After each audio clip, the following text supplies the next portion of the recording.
Hello everyone, मैं हूं Deepak Kumar. And पिछली बार की तरह इस बार भी एक एग्जांपल लेके आ रहा हूं। सबसे पहले बात करूंगा रेसिप्रोसिटी थ्योरम की। रेसिप्रोसिटी थ्योरम क्या बोलता है कि इसके पास अगर इसके पास 500 ग्राम केक है, ठीक है, और इसको 300 ग्राम दे दिया, ठीक है, और इसको 100 ग्राम दिया। अब बोलोगे 300 ग्राम क्यों दिया? कि इसको लगा कि अरे ये ज्यादा है, ये फैमिली वाला है, ये कोई सी है फैमिली वाला है, और ये बी है, और एक ये है, ठीक है।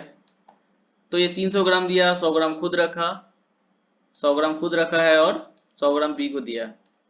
ए का बर्थडे था तो, ठीक है ना। अब मान लो अगर एक इसके पास 500 ग्राम ना होता केक, इसके पास 50 ग्राम होता तो क्या करता? 50 ग्राम होता तो ये क्या करता? अब तो 50 ग्राम होता तो ये इसे कितना देता? लगभग 30 ग्राम देता। 30 ग्राम इसे देता, 30 ग्राम इसे देता, एंड 10 ग्राम इसको देता, और 10 ग्राम यह खुद रखता अपने लिए, है ना। मतलब क्या हुआ, कुछ परसेंटेज का चक्कर चल रहा है, क्योंकि जितना ज्यादा क्वांटिटी होगा उतना ज्यादा क्वांटिटी में देगा, है ना। तो अगर ये 50 ग्राम रखा है तो इसको कितना दे रहा है? 30 ग्राम, मतलब कितना दे रहा है? लगभग 60% दे रहा है। तो उस टाइप से ही अगर ये बर्थडे ये सी के पास हो, अगर ये बर्थडे सी के पास हो, अगर ये बर्थडे सी के पास हो तो सी के पास मान लो, सी के पास टोटल 100 ग्राम केक आया, सी के पास टोटल 100 ग्राम केक है। तो अब कितना देगा ये? इसको 60% के आसपास देगा लगभग। तो 60% दे देते, 60 ग्राम इसको देगा, क्योंकि रेसिप्रोसिटी थ्योरम तो यही बोलता है कि ये जितना जिसको देगा वो ही उतना ही इसको सी वाला इसको देगा, है ना। लेकिन क्वांटिटी कम है तो उसके कुछ परसेंटेज के हिसाब से ये देगा, है ना। तो ये अपना 60 ग्राम इसको देगा। ये कितना देता है ये हम नहीं बता सकते, ये उस पर डिपेंड करता है कि ये कितना इसको देता है। अगर बहुत ज्यादा करीबी है तो अपने 30 ग्राम ही दे दे, ये खुद के लिए 10 ग्राम रखे, तो उससे मतलब नहीं है। बस हमको मतलब है कि ये वाला सी ए को कितना दे रहा है ना। तो ये तो हुआ कि अगर सी के पास 100 ग्राम होता तो इसको 60 ग्राम दे देता। बट अब आते हैं कंपनसेशन थ्योरम पे। कंपनसेशन थ्योरम क्या है कि अगर मान लो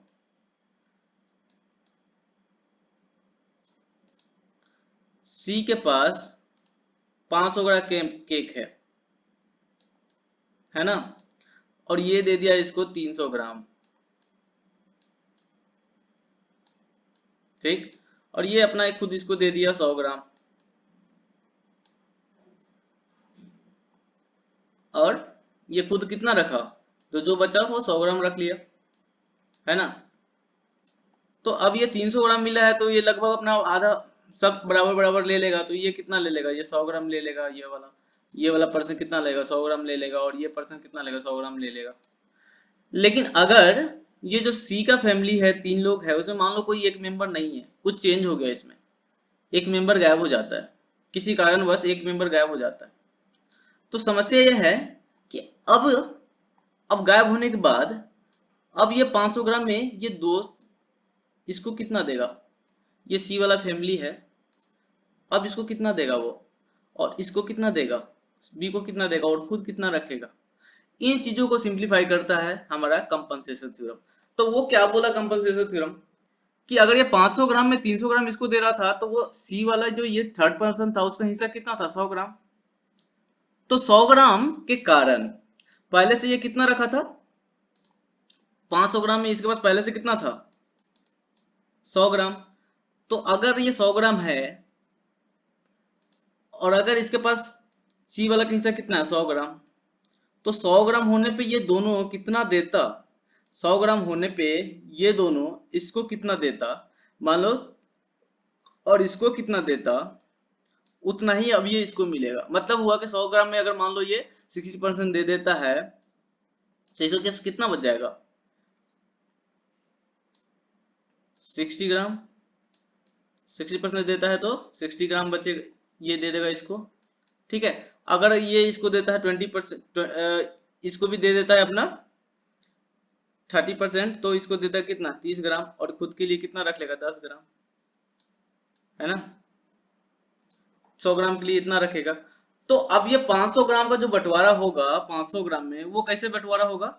अब ये 500 ग्राम क्या करेगा, तो अब ये बता दिया कि 500 ग्राम जब इसके पास होगा तो ये खुद रख लेगा कितना, खुद रख लेगा 160 ग्राम, और इसको देगा कितना, ये पहले से 300 दे रहा था लेकिन 300 ग्राम नहीं देगा, अब 200 देगा, और ये वाला 10 ग्राम देगा, 210 ग्राम देगा इसको, ठीक है। और इसको कितना देगा, इसको देगा वो 100 ग्राम एंड 30 ग्राम 130 ग्राम। मतलब ये हुआ, क्योंकि अगर यहाँ पे लोड चेंज हो रहा है तो सारे ब्रांच में जो करंट होगा वो चेंज होगा, और कितना चेंज होगा, वो अब बताया है कि अगर इसमें कोई 100 ग्राम चेंज हुआ है तो 100 ग्राम के कारण ये जितना जितना इन दोनों को देता ना उतना ही चेंज हुआ है। इसका यूज सर्किट में कैसे है, कंपनसेशन थ्योरम सर्किट में कैसे अप्लाई होता है, ये बताते हैं। तो उसके लिए एग्जांपल लेते हैं हम। मान लो ये बर्थडे है, इसके पास बर्थडे है, मतलब एक सोर्स है वोल्टेज सोर्स, और ये कुछ ये सर्किट है मान लेता हूँ, ये हमारा लोड रेजिस्टेंस है, ठीक है, नाम दिया हुआ बस लोड रेजिस्टेंस। तो ये वाला सोर्स V के कारण, ये R1 है कुछ, ये R2 है, ये R3 है, RL है, इसमें I1 करंट फ्लो हो रहा था, इसमें कितना फ्लो हो रहा था I2, एंड इसमें कितना फ्लो हो रहा था I3, ओके। अब मान लो किसी कारणवश RL में चेंज होता है डेल्टा RL, ठीक है।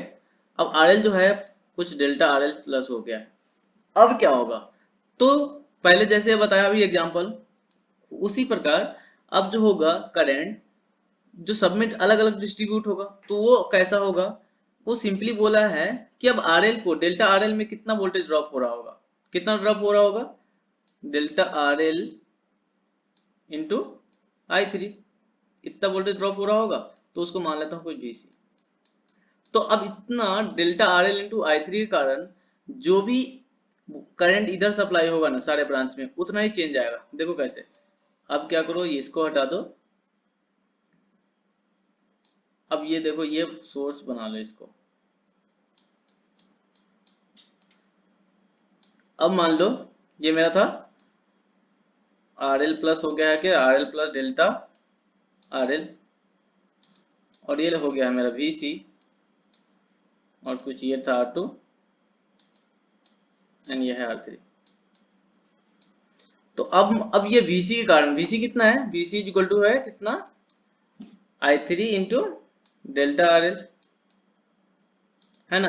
तो इस VC का कितना करंट इसमें होगा, तो इसमें मान लो इसमें कितना करंट हो गया, इसमें कुछ मान लो I3 डैश जा रहा है, और इसमें कितना हो गया I2 डैश हो गया, एंड इसमें कितना हो गया I1 डैश, है ना। इसके कारण इतना इतना जा रहा है। तो अब एक्चुअल में जो लोड को चेंज होने के कारण जो करंट होगा, ठीक है ना, वो कितना होगा, वो इसका सुपरपोजिशन थ्योरम आप अप्लाई कर लो तो उतना ही करंट जाएगा। जैसे कि यहाँ पे मैं बता रहा हूँ,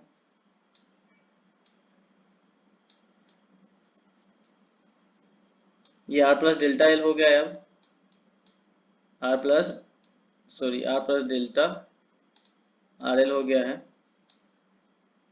तो अब इसमें जो करंट जाएगा, कितना करंट जा रहा होगा, कुछ पहले से कितना जा रहा था I3, एंड अगर ये I3 डैश अगर उल्टे साइड से जा रहा है तो कितना हो गया I3 dash.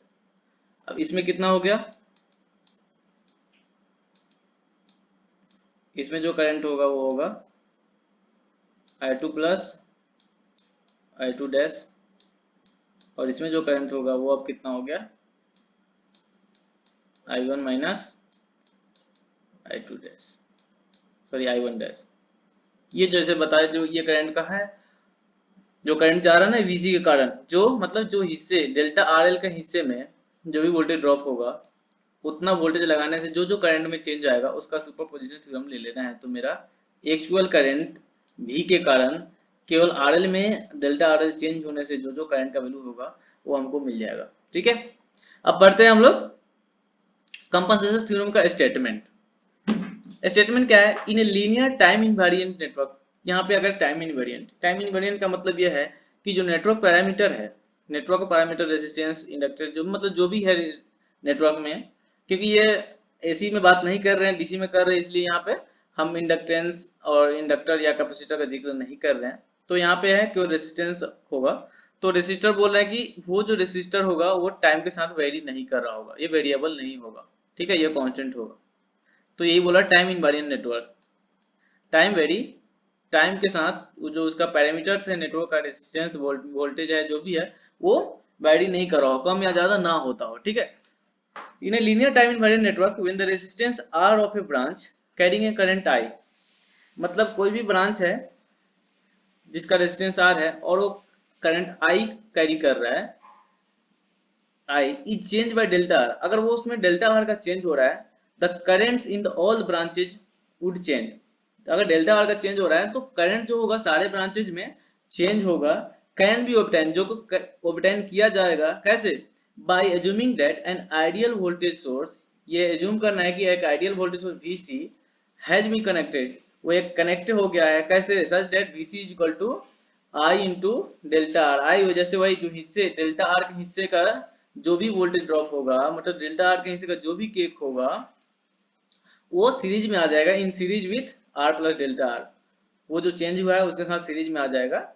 when other sources in the network are placed by their internal resistance, जैसे कि यहाँ पे मैंने शॉर्ट कर दिया था, where the voltage VC oppose the flow of original current, यहाँ पे ये लिखा गया है कि जहाँ पे वोल्टेज होगा वो अपोज करेगा जो इनिशियली करंट फ्लो हो रहा था। जैसे कि वहां भी जो जितना मिलना चाहिए उतना तो नहीं मिला बर्थडे केक भी, क्योंकि एक एक कारण एक हट जाने से जो बर्थडे केक था वो घट गया था उसको। तो यही है कि अपोज करेगा जो वीसी को होगा। जैसे करंट इधर से पास हो रहा था, पहले से जैसे करंट इधर पास हो रहा था, तो मैंने क्या किया था, वीसी का अपोजिट में लगाया था, मतलब पॉजिटिव टर्मिनल ऊपर रखा था, नेगेटिव टर्मिनल नीचे, ताकि ये करंट को अपोज करे। तो यही बात बता रहा है ये कंपनसेशन थ्योरम। तो मान लेता हूं कि मेरा कोई भी नेटवर्क है, ये ऐसा कोई भी नेटवर्क हो सकता है, ठीक है, ये भी एनी नेटवर्क, कोई भी नेटवर्क है, लोड रेजिस्टेंस आरएल है, तो उसको हम लोग क्या कर सकते हैं, थेवेनिन इक्विवेलेंट सर्किट तो बना ही सकते हैं। तो उसका कुछ थेवेनिन इक्विवेलेंट सर्किट ऐसा है, वीटीएच जो है उसके सीरीज में आरटीएच, ये हमारा थेवेनिन इक्विवेलेंट सर्किट है। क्योंकि लोड रेजिस्टेंस लगा हुआ है पहले से, तो लोड रेजिस्टेंस यहाँ पे मैं लगा दिया, और इससे करंट जो है वो आई पास कर रहा है ना। तो इसका करंट का वैल्यू कितना हो जाएगा, आई जो होगा V naught upon R T H plus R L. तो अब अगर लोड रेजिस्टेंस में चेंज होगा तो उसके कारण सारे ब्रांच में करंट चेंज होगा। तो कितना चेंज होगा वो हमें यहाँ बताया गया है कि आप उसके हिस्से का जो भी वोल्टेज ड्रॉप है, मतलब वीसी एक लगा लो आइडियल वोल्टेज सोर्स, जिसमें I into delta R R L रखो, और उसके कारण देखो कितना चेंज आ रहा है अदर ब्रांचेज में, अलजेब्रिक सम ले लेना है। तो हम उसको प्रूव कर रहे हैं यहाँ पे, है ना। तो यहाँ पे अगर कोई भी नेटवर्क है, उस नेटवर्क को हम लोग थेवेनिन इक्विवेलेंट सर्किट तो लिख सकते हैं, वो लिख लिया। तो करंट का वैल्यू कितना आ रहा है, आई जो है ये आ रहा है, मतलब जो लोड रेजिस्टेंस है उससे इतना करंट पास हो रहा है मेरा। अब अगर डेल्टा आरएल का चेंज आ रहा है लोड रेजिस्टेंस में, है ना, तो सर्किट कैसा होगा, कुछ ऐसा सर्किट हो जाएगा। लेकिन अब जो सर्किट में करंट होगा वो अलग होगा ना, कुछ आइडस हो गया। तो आइडस का वैल्यू कितना होगा, आइडस जो होगा ये V naught plus R T H plus R L plus delta R, Thevenin equivalent circuit जैसे है अभी भी है। अब हम लोग को फाइंड करना है कि ये चेंज कितना हुआ है। तो मान लो जो चेंज हुआ है, तो कंपनसेशन थ्योरम के हिसाब से करंट चेंज हुआ है, मान लो डेल्टा आर, तो डेल्टा आई कैसे। अब ये देखो, ये मैं इधर से कोई बोल सकता है कि सर मैं ये क्लॉकवाइज क्यों मूव कराया, तो क्लॉकवाइज मूव कराने ये कन्वेंशन है, ठीक है। बस ये कोई चाहे तो इसका अपोजिट में मूव करवा सकता है, लेकिन थ्योरम जो दिया गया वो कन्वेंशन मान के चला कि ऐसे मूव कर रहा है, ताकि आपको लास्ट में नेगेटिव साइन है ये बताए आपको कि ये अपोज कर रहा है इस करंट को, है ना, इसलिए लिया गया है। इससे ज्यादा हम क्लियर अंडरस्टैंड कर सकते हैं, अपोज करने का जो मतलब था लिखा हुआ था वो ज्यादा हम लोग समझ सकते हैं, ठीक है। तो हम डायरेक्शन वही ले रहे हैं जो पहले से करंट का डायरेक्शन था, ये आई का, ठीक है, सबको एक ही डायरेक्शन में ले रहा है, आई डैश एंड डेल्टा आई का। अब डेल्टा आई होगा क्या, जो फाइनल करंट होगा मेरा उसमें से जो इनिशियल करंट होगा, है ना। तो आई डैश माइनस आई लिखा। अभी देखो यहाँ पे जो लिख लिया हो ना, ये वीसी, वीसी को क्या वैल्यू होना चाहिए, I into delta R, R C, मतलब जो इसके नीचे का जो वोल्टेज ड्रॉप है वो वाला। तो ये वीसी मेरा आई इंटू डेल्टा आर सी होगा। ये हम लोग प्रूफ भी कर लेंगे आगे, आगे हम लोग जब सॉल्व करेंगे तो ये मेरा प्रूफ हो जाएगा, है ना। तो मान लेता हूँ कोई वीसी है, ये वीसी कितना होगा हम लोग आगे भी निकाल लेंगे। जैसे कंपनसेशन थ्योरम बोला था कि अदर सोर्सेज को हम लोग डिस्कनेक्ट करना है, तो यहाँ वोल्टेज सोर्स था तो उसको शॉर्ट कर दिया हूं मैं। तो आई का वैल्यू कितना है, V naught upon R T H plus R L plus delta R L. अब आई का वैल्यू कितना है, V naught upon R T H plus R L. अब इसमें क्या करो, एलसीएम ले लो, तो नीचे का एलसीएम कुछ ऐसा आएगा, और ऊपर क्या होगा, वी नॉट से मल्टीप्लाई होगा कौन सा, वी नॉट क्या है, दोनों में कॉमन है, तो वी नॉट मैं बाहर ले लिया हूँ, तो अंदर क्या बचा है मेरा, ये वाला are T H plus R L, और इसमें मल्टीप्लाई होगा तो माइनस साइन के साथ ये टोटल ये वाला are T H plus R L plus delta R L. अब इन दोनों को क्या करो, ये देखो आर टी एच यहाँ भी है ना, और यहाँ माइनस के साथ एक आर टी एच आएगा, आर एल एक यहाँ है प्लस के साथ, और ये माइनस होगा तो ये माइनस भी कैंसिल आउट हो जाएगा। तो क्या बचा, minus of delta R L, और ये वी नॉट था, और ये जो are T H plus R L है उसको मैं इधर लिख लिया हूँ, ठीक है। तो ये आ गया मेरा delta of R L upon R T H plus R L plus delta R L. अब देखो आई जो था, आई का वैल्यू क्या था, आई का वैल्यू यही तो था, V naught upon R T H plus R L, तो मैं इसको लिख सकता हूँ आई, ठीक है। तो उसको मैं लिख दिया आई, और क्या बचा, minus of delta R L, delta R L है divided by R plus R L plus delta R L, हो गया। अब इसको हम आई को इधर अंदर मल्टीप्लाई कर दिया हूं, तो I into delta R L N plus आया R plus R L plus delta R L. अब देखो ये कितना था, ये तो लास्ट टाइम चेंज हुआ था वो है ना। अब यही तो बोल रहा हूँ, अगर ये क्या है, एक वोल्टेज ड्रॉप हो रहा है ना, आई इंटू आर क्या है, एक ड्रॉप है, तो वही तो अगर मैं चेंज करूँ कि कोई वीसी है, और वीसी के कारण इतना चेंजेज आ रहा है, आई जो है वीसी के कारण minus of VC upon R plus R L पर डेल्टा आर एल, तो यहाँ से क्या आ जाएगा, वीसी कंपेयर कर लो, तब वीसी जो आएगा मेरा I plus sorry I into delta R आएगा। अब हम लोग प्रूव कर लिए। अब यहाँ माइनस साइन क्यों आया, माइनस साइन इसलिए आया कि जो करंट है डेल्टा आई, वो उसका डायरेक्शन अपोजिट होगा। मतलब क्या हुआ, जो करंट जो चेंज हुआ है ना, वो अपोज करेगा, ठीक है। करंट जो भी, अगर रेजिस्टेंस बढ़ गया है ना, तो करंट क्या होगा, उससे घट जाएगा। अगर रेजिस्टेंस घट गया है तो करंट क्या होगा, बढ़ जाएगा। तो यहाँ पर रेजिस्टेंस पॉजिटिव है, तो ये अभी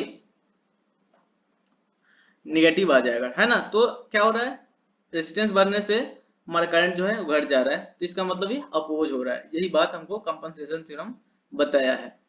अब इस पे हम क्या करते हैं, क्वेश्चन से समझते हैं, ठीक है। अभी हो सकता है कि उतना अच्छा किसी क्लियर ना हो, लेकिन ये क्वेश्चन करने के बाद आपको वेरी क्लियर हो जाएगा कि कंपनसेशन थ्योरम एक्चुअली में है क्या। अब मान लो ये मेरा सर्किट है, जिसमें मैं एक आसान सा एग्जांपल लिया हूं, ताकि ये इसको समझना और भी ज्यादा आसान हो जाए, और आप एकदम बारीकी से इसको समझ जाओ। तो ये मेरा 10 ओम का वोल्टेज है, वोल्टेज सोर्स है, ये 6 ओम का रेसिस्टर है, ये भी 6 ओम है, और ये भी 6 ओम है। तो अगर हम करंट कैलकुलेट करें तो तीनों करंट कितना होगा, ये देखो ये दोनों पैरेलल में है, तो इन दोनों का पैरेलल का इक्विवेलेंट लोगे तो क्या आएगा, 6 अगर पैरेलल में होगा तो आधा हो जाएगा उसका इक्विवेलेंट, मतलब 3 ओम हो जाएगा, है ना। तो ये आपका सर्किट कुछ ऐसा बन जाएगा, इधर ये 6 होगा और इन दोनों के लिए एक 3 ओम का लग जाएगा, यहाँ एक वोल्टेज सोर्स हो जाएगा, है ना। ये 10 वोल्ट होगा, और ये 6 एंड ये 3। तो यहाँ से तो मेरा I1 निकल जाएगा, यहाँ से डायरेक्ट I1 कितना हो जाएगा, 10/6 + 3, मतलब 10/9 एम्पियर आएगा, आया ना। I2 कितना होगा, देखो I जो हुआ है वही तो डिवाइड हो रहा है ये दोनों में, तो आधा आधा कर लो, करंट डिवीजन रूल लगा लो, तो कितना आ गया मेरा I2 जो आएगा I1 × 6 डिवाइडेड 6 + 6, मतलब 10/9, I का वैल्यू क्या 10/9, और 6/12 कितना आ जाएगा 1/2, 10/9 × 2 मतलब 10/18 आया। I3 कितना आएगा, I3 will be same as I2, that is equal to 10/18। Now अगर 6 वोल्ट का चेंज और हो रहा है, +6 वोल्टेज का चेंज हो रहा है, मतलब क्या हुआ, जो लोड रेजिस्टेंस था मेरा RL, वो चेंज हो रहा है 6 और ज्यादा हो जा रहा है, मतलब 12 हो गया, 6 की जगह पे अब 12 हो गया। अब क्या होगा, I3 क्या होगा, I2 क्या होगा, I1 डैश होगा। ऐसे तो हम निकाल सकते हैं क्योंकि आसान हमने क्वेश्चन लिया है, लेकिन कंपनसेशन थ्योरम को यूज करके देखते हैं कि कंपनसेशन से इसका वैल्यू सही आ रहा है कि नहीं। तो ये हम लोग बाद में निकालेंगे, पहले देखते हैं कि कंपनसेशन को यूज करके हम लोग कैसे फाइंड कर सकते हैं I1 dash, I2 dash and I3 dash, है ना। कई बार क्वेश्चन में आपको ये मेंशन रहेगा कि आपको कंपनसेशन थ्योरम यूज करके ही फाइंड करना है, ठीक है। तो आप कंपनसेशन थ्योरम पहले यूज करना सीखिए। तो मान लेता हूं कि अब क्या हुआ, ये जो सोर्स था उसको शॉर्ट कर दिया और चेंज कितना हुआ, प्लस डेल्टा आरएल कितना है यहाँ पे, वो 6 हुआ है, +6 हुआ है, क्योंकि पहले 6 था अब बाद में 12 हो गया है, तो +6 का चेंज हुआ है 6 ओम का। तो VC कितना हो जाएगा मेरा, VC जो होगा अपोज करने वाला वोल्टेज VC होगा I3 इंटू डेल्टा RL, वो कितना हो जाएगा 10/80। I3 कितना आ रहा था 10/18, आपको याद होना चाहिए I3 जो इससे पास का लोड रेजिस्टेंस है वो कितना हो रहा था 10/18, तो आया मेरा वैल्यू 10/18 इंटू 6 कितना आ गया वैल्यू 10/3, ठीक। जो VC का वैल्यू आया 10/3 आया। अब इसमें कैलकुलेट करते हैं करंट I3 डैश, और ये मान लेता हूँ कि इसमें I3 डैश जा रहा है, इसमें I2 डैश जा रहा है, इसमें I1 डैश जा रहा है ना। तो अब कितना I3 डैश का वैल्यू कितना होगा, I3 डैश का जो वैल्यू होगा वो VC/15 होगा। अब 15 कहाँ से आया, तो देखो ये 6 एंड 6 पैरेलल में है, तो दोनों का वैल्यू कितना हो जाएगा, दोनों का इक्विवेलेंट हो जाएगा 3। तो कुछ ऐसा सर्किट हो जाएगा आपका, ये 3 एंड ये 12 एंड ये आपका प्लस माइनस ये VC है, ये 3 हो गया, ये शॉर्ट। डेल्टा I3 जो होगा मतलब चेंज इन करंट इसमें जो होगा I3 डैश वो कितना हो जाएगा VC अपॉन ये टोटल रेजिस्टेंस 12 + 3 15, तो कितना आ जाएगा VC का वैल्यू कितना है 10/3, ये VC का वैल्यू है एंड 15 पहले से था तो ये आ गया, ये कुछ ऐसा आएगा 10/45, ठीक है, ये ऐसे हो गया। अब देखो अब I2 डैश कितना होगा, अब यहाँ देखो यहाँ फिर से 6 ओम है, इधर भी 6 ओम है, तो I2 डैश जो होगा वो I3 डैश का आधा हो जाएगा, क्योंकि ये बराबर बराबर डिवाइड होगा। यहाँ पे करंट डिवीजन रूल फिर से लगा लो, तो यहाँ पे मैं लगा रहा हूँ डायरेक्ट, I2 डैश जो होगा I3 का हाफ हो जाएगा I3 डैश का। तो ये डेल्टा I3 का वैल्यू कितना था 10/2, ये पहले से है 10/3 इंटू 15, ये वाला वैल्यू था I3 का, तो मेरा ये वैल्यू आ गया। फिर I1 डैश कितना हो जाएगा, उतना ही हो जाएगा जितना I2 है, तो ये आ गया I2 डेल्टा I1 डैश का वैल्यू। और इसको ऐसे भी लिख सकते हो करंट डिवीजन रूल के हिसाब से, ठीक है, तो कैसे भी निकालो इतना ही आएगा, डेल्टा I3 डैश अपन 2 हो गया, क्योंकि यहाँ से ये गया और ये आधा आधा डिवाइड हो गया इधर और आधा इधर, तो इतना वैल्यू आ गया मेरा। अब कंपनसेशन थ्योरम के हिसाब से यहाँ पे सुपरपोजिशन थ्योरम लगा लो, तो I3 डैश कितना हो जाएगा, I3 डैश कौन सा वैल्यू, ये वाला I3 डैश जो होगा वो कितना होगा एंड I2 डैश कितना होगा एंड I1 डैश कितना होगा, वो हम लोग यहाँ से निकाल सकते हैं। I3 डैश जो कितना होगा I3 minus delta I3 dash, क्योंकि देखो डेल्टा I3 डैश किधर जा रहा है, ये राइट टू लेफ्ट जा रहा है, और डेल्टा और I3 किधर जा रहा था, I3 इधर जा रहा है, तो जो अपोजिट में जाएगा उसको माइनस करना पड़ेगा। तो I3 डैश जो होगा मेरा I3 and minus of I3 dash, I3 minus I3 dash delta of I3 dash, कितना वैल्यू आ गया मेरा 10/18 माइनस 10/3 इंटू 15। तो इसको क्या करो, अब 3 इंटू 15 है तो 15 को 3 इंटू 5 भी लिख सकता हूँ ना, 3 इंटू 5, तो वही यहाँ पे लिख लिया हूँ 3 3 जा 9 इंटू 5, ये 45, ये भी 45 है। अब एलसीएम ले लिया हूँ मैं, तो एलसीएम कितना 18 इंटू 5 हो जाएगा, तो ये कितना हो जाएगा 5 इंटू 10, और ये कितना हो जाएगा 10 इंटू 2, ठीक है।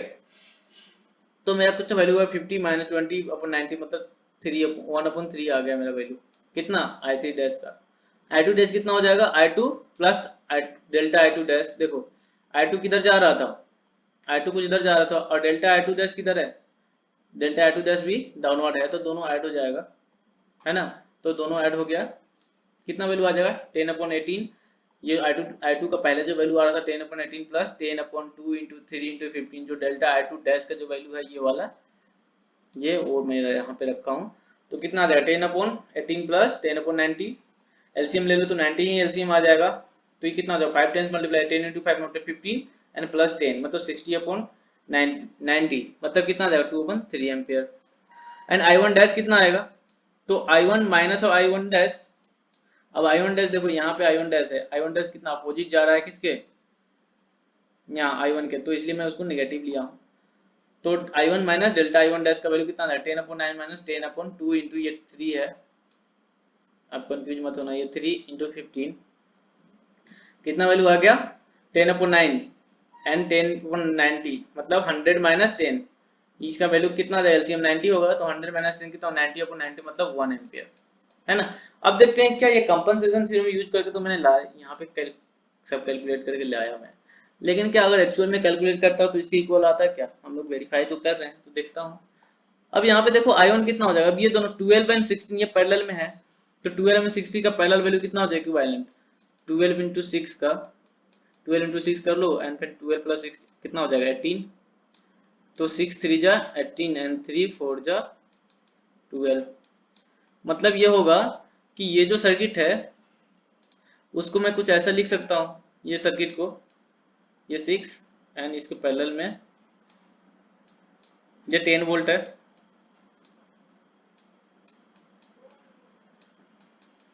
एंड ये हो गया मेरा 6 एंड ये हो गया 4, ये 6 है। अब ये कितना करंट हो गया, यही तो I1 डैश है मेरा I1 डैश, अब यहाँ से I1 डैश का वैल्यू कितना आ गया 10/6 प्लस 4 मतलब 10/6 प्लस 4 कितना हो गया 10/10 हो गया 1 एम्पियर।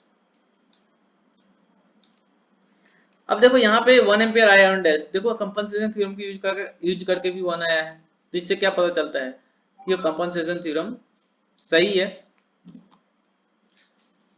अब हम देखते हैं कि बाकी वैल्यू भी सही आया कि नहीं, ठीक है, हो सकता है कि ये आ गया हो इत्तेफाक हो, लेकिन बाकी वैल्यू देखते हैं कि I2 dash and I3 dash equal आता है कि नहीं।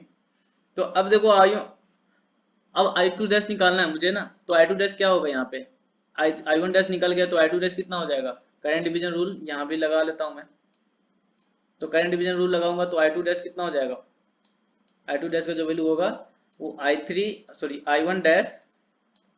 I1 dash into 12 opposite branch का रेसिस्टेंस 12/6 प्लस 12